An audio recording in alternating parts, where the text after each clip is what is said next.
Bismillahirrahmanirrahim.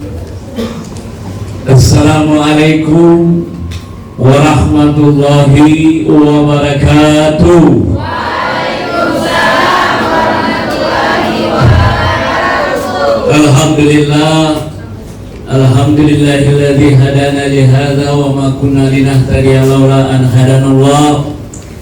Salatu wassalamu ala asrafil anbiya'i wal mursalin wa ala alihi wa ashabihi ajma'in. Allahumma salli wa sallim ala sayyidina wa maulana Muhammadin wa ala alihi wa ashabihi ajma'in. Amma ba'd. Yang saya hormati dan banggakan masing-masing Bapak Dekan Fakultas Tarbiyah dan Ilmu Keguruan IAIN Manado, dan disapa dengan hormat Bapak Dr. Arhanuddin, Magister Pendidikan Islam. Yang saya hormati Bapak Wakil Dekan 1 Bidang Akademik dan Pengembangan Lembaga, Bapak Dr. Adri Lundeto, MPDI. Yang kami hormati Ibu Wakil Dekan 2 Bidang Administrasi Umum dan Keuangan, Dr. Nur Hayati, Magister Pendidikan Islam. Wakil Dekan 3 Bidang Kemahasiswaan dan Kerjasama, Dr. Ishak Wanto Talibo, Magister Pendidikan Islam. Bapak Ibu seluruh Ketua Prodi dan Sekretaris Prodi di lingkungan Fakultas Tarbiyah dan Ilmu Keguruan, Kabak dan seluruh staf ASN P3K Sivitas Akademika di lingkungan Fakultas Tarbiyah dan Ilmu Keguruan yang saya hormati, serta seluruh mahasiswa-mahasiswi peserta yudisium pada periode 5 Fakultas Tarbiyah dan Ilmu Keguruan yang saya hormati, saya cintai, banggakan, dan saya muliakan. Pertama-tama, marilah kita mempersembahkan puji dan syukur kehadirat Allah Subhanahu wa Ta'ala, karena pada hari yang baik dan mulia ini kita dapat menghadiri kembali acara yudisium mahasiswa Fakultas Tarbiyah dan Ilmu Keguruan pada periode kelima. Salawat dan taslim senantiasa kita haturkan pula kepada Nabi yang agung, Nabi Muhammad Rasulullah SAW. Semoga kita yang hadir hari ini mendapatkan syafaatnya di akhir kelak. Amin ya rabbal alamin. Saya turut bangga dan mengucapkan selamat kepada seluruh peserta yudisium periode 5 Fakultas Tarbiyah dan Ilmu Keguruan Manado. Dan saya berharap kalian mampu menerapkan ilmu yang telah diperoleh, dapat memberikan kontribusi kepada masyarakat, dan juga tidak henti-hentinya menambah ilmu pengetahuan guna meningkatkan kapasitas, kompetensi, dan keterampilan saudara-saudari. Sebelum saya memaparkan orasi ilmiah ini, saya ingin menyampaikan terima kasih kepada Bapak Dekan dan seluruh jajaran pimpinan Fakultas Tarbiyah dan Ilmu Keguruan atas kehormatan yang diberikan kepada saya dalam menyampaikan orasi ilmiah ini dengan judul menyiapkan tenaga pendidik yang profesional, cerdas, dan berakhlak mulia dalam menjawab tantangan era society 5.0. Bapak Dekan dan hadirin yang saya hormati, karena disting institusi kita adalah multikultural, maka izinkan saya mengutip kearifan lokal bahasa Melayu Manado dalam memulai orasi ilmiah ini. Baku-baku baik, baku-baku sayang, dan baku-baku tongka, baku-baku kasih ingat, maesa-esaan, woma palus, woma ngalai, wia si opok empong. Artinya saling baik-baik, saling menyayangi, saling tuntun menuntun, saling ingat mengingatkan, bersatu, bekerja sama, dan berdoa mengucapkan syukur kepada Allah yang Maha Kuasa. Saya juga merujuk ke arifan tokoh besar kita Islam, yaitu Ali bin Abi Thalib. Pernah ia menyatakan, didiklah anak-anakmu itu sesuai dengan zamannya, karena sesungguhnya mereka itu akan menghadapi masa yang berbeda dari masa. Hadirin yang saya hormati, istilah masa society 5.0 atau super smart society yang selanjutnya saya sebut era masyarakat 5.0. Pada awalnya dikenalkan atau diperkenalkan oleh negara Jepang pada tahun 1919 yang dibuat sebagai antisipasi dalam gejolak disrupsi akibat revolusi industri pada industri 4.0, yaitu fase revolusi teknologi yang dapat mengubah cara beraktivitas dan manusia dalam skala baik ruang maupun kompleksitas dan transformasi dari pengalaman hidup sebelumnya. Hal ini bahkan menyebabkan keadaan yang penuh gejolak dan tidak kepastian sehingga kompleks dan ambigu yang dialami manusia secara global oleh Kui Lingchen 2019. Maka dikhawatirkan invasi tersebut dapat mengeras nilai-nilai karakter kemanusiaan, dan apabila tidak diiringi dengan adaptasi dan strategi yang dapat atau tepat terhadap kemajuan teknologi, maka oleh karena itu manusia harus memiliki kemampuan untuk menghadapi masa depan yang berubah-ubah yang sangat cepat ini. Maka dengan demikian masyarakat 5.0 merupakan masyarakat yang dapat mengatasi berbagai tantangan dan problema sosial dengan memanfaatkan integrasi ruang baik fisik maupun virtual. Maka konsep masyarakat 5.0 sendiri merupakan penyempurnaan dari berbagai konsep yang lahir sebelumnya, mulai dari masyarakat 1.0 saat manusia berada pada manusia prasejarah memasuki masa sejarah dengan mengenal tulisan, dan kemudian masyarakat 2.0 merupakan era di mana manusia tertinggal atau manusia telah tinggal menetap dengan teknologi pertanian dan mulai bercocok tanam. Kemudian masyarakat 3.0 dikenal dengan masyarakat revolusi industri yang memasuki pada abad ke-18 Masehi, yakni manusia telah mampu memanfaatkan mesin uap yang beraktivitas menggantikan tenaga manusia dan hewan. Kemudian pada tahun 2011 era masyarakat 4.0 di mana manusia telah mengenal konsep big data yang dikumpulkan oleh internet on tides oleh Hasyati 2017, maka diubah menjadi oleh artificial intelligence oleh Azrarmid pada tahun 2018. Semua itu untuk dapat meningkatkan kualitas hidup manusia. Kemudian saat ini kini konsep masyarakat 5.0 hadir dengan memperkenalkan konsep bahwa semua teknologi dari masyarakat 4.0 adalah bagian dari hidup manusia itu sendiri. Artinya kecanggihan teknologi tidak hanya berguna untuk mendapatkan informasi dan menganalisis data, namun menjalani kehidupan. Maka dengan demikian akan tercipta keseimbangan antara peran masyarakat dan pemanfaatan teknologi oleh Faruqi 2019. Era masyarakat 5.0 tentunya berdampak pada segala sendi-sendi kehidupan kita, mulai dari aspek kesehatan, transportasi, transformasi, komunikasi, industri pertanian dan pendidikan.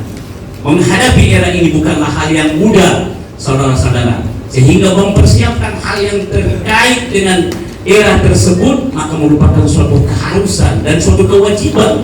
Salah satu elemen yang penting yang harus menjadi perhatian untuk meningkatkan daya saing bangsa dan mendorong pertumbuhan ekonomi adalah mempersiapkan sistem pembelajaran yang lebih inovatif dan mampu meningkatkan kompetensi lulusan calon pendidik seperti Anda ini yang memiliki keterampilan masyarakat 5.0 atau dikenal juga dengan keterampilan abad 21. Keterampilan dalam menghadapi era masyarakat di 5.0 ini adalah merupakan hal yang dibuat bukan hanya metode mengajar, namun yang terpenting adalah perubahan dalam perspektif konsep pendidikan itu sendiri. Maka tren di era ini lebih berfokus pada spesialisasi tertentu, Maka oleh karena itu kurikulum pendidikan di Indonesia tentunya harus diarahkan pada upaya peningkatan keterampilan digital dan sikap individu abad ke-21 oleh Risdianto 2019. Maka oleh karena itu kurikulum saat ini dan masa depan harus mengembangkan soft skill dan transferable skill. Artinya serta keterampilan tidak terlihat dan berguna dalam berbagai banyak hal dan situasi seperti ini. Maka keterampilan interpersonal, keterampilan hidup bersama, maka kemampuan menjadi warga negara yang berpikiran global, bukan berpikiran apa, tetapi berpikiran luas, serta literasi media dan informasi, dan tidak dapat digantikan dengan teknologi secanggih apapun oleh nutrisi pada tahun 2020. Oleh karena itu di era masyarakat 5.0 ini adalah era globalisasi, bukan globalisasi, antara manusia sebagai pusat, human center, dan teknologi sebagai dasarnya atau teknologi basic. Untuk menyiapkan semua itu ada dua hal yang harus dilakukan, yakni adaptasi dan mempupgrade atau kompetensi. Adaptasi merupakan proses penyesuaian diri, tentunya berjalan seiring dengan kompetensi yang dimiliki. Maka hal ini sangat penting karena kompetensi merupakan karakteristik dan mendasari seorang yang berkaitan dengan efektivitas kerjanya. Oleh karena itu selain kompeten, seorang pendidik atau calon pendidik seperti Anda ini harus lebih inovatif dan dinamis dalam mengajar di kelas oleh Aliminudin 2019. Maka jadi selain menguasai kompetensi tersebut atau tertentu sesuai dengan persyaratan yang dituntut, maka calon pendidik atau pendidik itu perlu menguasai keterampilan utama pada abad 21 ini. Keterampilan mana? Ada 4 keterampilan atau yang disebut dengan 4C, yakni creativity and innovation skill atau kreativitas. Kemudian yang kedua kreativitas thinking atau critical thinking, artinya berpikir kritis. Communication skill artinya berkomunikasi, dan collaboration skill atau berkolaborasi oleh Risdianto 2019. Keterampilan yang pertama atau creativity and innovation skill, yaitu keterampilan berpikir seorang pendidik yang outside the box, artinya mencoba pendekatan baru untuk menyelesaikan sesuatu inovatif dan menciptakan novelty. Kemudian pembuktian nyata yang dapat dilakukan oleh pendidik yang profesional, cerdas, dan berakhlakul karimah dalam menghadapi tantangan era masyarakat 5.0 ini, misalnya dengan kreativitas menerapkan berbagai metode dan media pembelajaran yang mutakhir yang dihubungkan dengan topik aktual dalam kehidupan kita sehari-hari. Maka dengan menggunakan perangkat IT, misalnya komputer, LCD, internet, YouTuber, WhatsApp, bahkan aplikasi TikTok yang sedang tren saat ini, maka hal ini dapat membangkitkan rasa ingin tahu oleh peserta didik itu sendiri. Maka itu mengajak peserta didik untuk berpikir kritis, kreatif, terampil, dan mampu bersaing dengan kemajuan abad 21. Yang kedua, critical thinking dan problem solving. Artinya kemampuan berpikir kritis merupakan kemampuan untuk memahami sesuatu permasalahan, mengkoneksikan dengan informasi, dengan berbagai informasi, memunculkan berbagai perspektif sehingga menemukan solusi dari permasalahan. Dengan demikian, kemampuan ini seseorang pendidik atau calon pendidik seperti Anda akan lebih mudah memahami sudut pandang orang lain, lebih terbuka terhadap pemikiran, ide atau pendapat orang lain yang mendorong munculnya innovation mindset itu sendiri. Sedangkan problem solving merupakan kemampuan menyelesaikan masalah yang sangat berguna pada kondisi sulit sehingga mampu fokus pada solusi, bukan pada fokus masalah yang dihadapi. Maka kemajuan IT yang telah menghancurkan batas-batas tentunya memunculkan persaingan global yang menimbulkan beragam tantangan. Maka dari itu kemampuan problem solving ini harus memiliki agar mampu bersaing di era masyarakat 5.0 ini. Hadirin sekalian yang saya hormati, dalam era digital ini arus informasi diperoleh dari manapun Pendidik yang memiliki kemampuan berpikir kritis diharapkan akan dapat memilih sumber dan informasi yang relevan, menemukan sumber yang berkualitas, membedakan kebenaran dari suatu kebohongan atau hoax dari media sosial atau yang lain, dan mampu menemukan fakta-fakta dari suatu opini, akan memiliki modal dalam mengambil keputusan bijak sepanjang hidup kelak. Ketiga, communication skill atau kemampuan berkomunikasi, yaitu keterampilan menyampaikan pemikiran dengan jelas dan persuasif, baik orang maupun ataupun tertulis. Maka kemampuan menyampaikan opini dengan kalimat yang jelas, menyampaikan perintah dengan jelas, dan mampu memotivasi orang melalui kemampuan berbicara. Maka oleh karena itu keterampilan ini sangat penting di dunia kerja dalam kehidupan masyarakat bermasyarakat. Nah, oleh karena itu harus dimiliki oleh pendidik yang profesional, cerdas, dan berakhlak mulia di era masyarakat 5.0. Kemudian yang terakhir, collaboration skill. Artinya adalah keterampilan bagaimana seseorang bekerja sama, saling bersinergi, beradaptasi dalam berbagai peran dengan individu lain untuk mencapai tujuan bersama. Maka untuk itu pemerintah antara lain telah mempersiapkan konsep Merdeka Belajar sebagai upaya mengubah mindset teacher center menjadi collaboration center. Dalam collaboration center itu pendidik atau calon pendidik tidak selalu menjadi sumber informasi, namun peserta didik dapat menanggapi informasi yang disampaikan pendidik melalui sumber belajar yang dimilikinya. Dengan demikian keduanya bersama-sama menjadi problem solving dalam dunia pendidikan oleh Trifus 2014. Pilar pendidikan untuk menyiapkan tenaga pendidikan profesional, cerdas, dan berakhlak mulia dalam menjawab tantangan masyarakat 5.0 ini. Hadirin sekalian yang saya hormati, kompetensi penting pada abad 21 tersebut relevan dengan 4 pilar pendidikan yang digagas oleh UNESCO, disampaikan oleh Kodir 2011, dan 3 pilar pendidikan Islam. Pilar pendidikan UNESCO mencakup learning to know, belajar untuk mengetahui; learning to do, belajar untuk terampil melakukan sesuatu; learning to be, artinya belajar untuk menjadi seseorang; dan learning to the life together, belajar untuk menjalani kehidupan bersama. Sedangkan 3 pilar pendidikan Islam, yakni pendidikan tauhid, pendidikan akhlak, dan pendidikan ibadah, maka pada hakikatnya 4 pilar pendidikan UNESCO itu dan 3 pilar pendidikan Islam ini sangat berkaitan dengan dan berperan penting dalam upaya membentuk pribadi yang tidak hanya cerdas tetapi bermoral dan berakhlakul karimah di era masyarakat 5.0 ini. Kaitan pilar pendidikan UNESCO dengan pilar pendidikan Islam terletak pada isi dan makna dari setiap pilar, serta berperan pendidikan itu sendiri dalam menerapkan masing-masing pilar pendidikan. Maka oleh karena itu konsep 4 pilar pendidikan UNESCO merupakan bagian yang terintegrasi dari 3 pendidikan Islam. Integrasi tersebut terlihat pada pertama, pilar pendidikan tauhid, pilar mengajarkan tentang pentingnya mengenal Allah Tuhan. Belajar melalui penciptaan Tuhan adalah bagian daripada learning to know, seperti firman Allah dalam Al-Quran surah Al-Baqarah surat Al-Alaq ayat 100 ayat 1-5. Yang pertama langsung menegaskan tentang baca. Nah, ayat ini memerintahkan manusia untuk memiliki keimanan, yaitu berupa keyakinan terhadap kekuasaan dan kehendak Allah Subhanahu wa Ta'ala.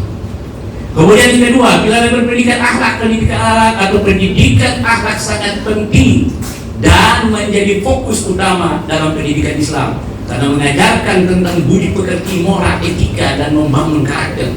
Maka pilar ini merupakan salah satu misi sehingga diutusnya Nabi Muhammad Rasulullah Sallallahu Alaihi Wasallam. Hal ini sejalan dengan salah satu 4 pilar pendidikan UNESCO, yakni learning to be, yang mengajarkan agar individu menjadi pribadi yang baik, dan learning to the life together, yang mengajarkan agar bersikap moderat dalam hidup bermasyarakat dan harus berperilaku sesuai norma yang berlaku. Selanjutnya pilar pendidikan ibadah yang sangat penting karena menggambarkan hubungan manusia dengan Tuhannya, sebagaimana firman Allah dalam Al-Quran surah Az-Zariyat ayat ayat 56. Aku tidak ciptakan manusia, aku tidak menciptakan jin dan manusia melainkan supaya beribadah kepada. Kemudian yang terakhir, kesimpulan. Hadirin yang berbahagia, dari paparan singkat tadi dapat saya simpulkan materi orasi ilmiah sebagai berikut. Yang pertama, dalam era yang harus diwaspadai saat ini, yaitu era masyarakat 5.0, tentunya institusi pendidikan harus menyiapkan lulusan yang unggul, yakni memiliki keterampilan 4C, yakni kreativitas and innovation skill, kreativitas thinking dan berpikir kritis, communication skill, dan collaboration skill. Kedua, implementasi pilar pendidikan sangat penting dalam menghadapi era masyarakat 5.0 agar guru atau calon pengajar atau pendidik tidak hanya unggul dalam bidang iptek, namun juga menjadi orang dan pribadi yang baik, kreatif, mampu mengajar, mendidik, menginspirasi, dan menjadi suri tauladan bagi peserta didik. Demikianlah yang dapat saya sampaikan. Semoga alumni FDIK ini dapat merespon dengan baik apa yang dapat saya sampaikan dan mampu menjadi pendidik yang unggul, cerdas, dan berkarakter Islam di era masyarakat 5.0. Paling terakhir, sebelum saya mengakhiri orasi ilmiah, ada sebuah pantun yang dapat saya sampaikan pada peserta Yusidium kelima ini. Anak tarbiyah cantik dan gagah, pulang kuliah membawa buku, takdir berbisa tak dapat dicegah. Selamat jalan mahasiswa terbaikku. Demikianlah. Wabillahi taufiq wal hidayah. Assalamualaikum warahmatullahi wabarakatuh.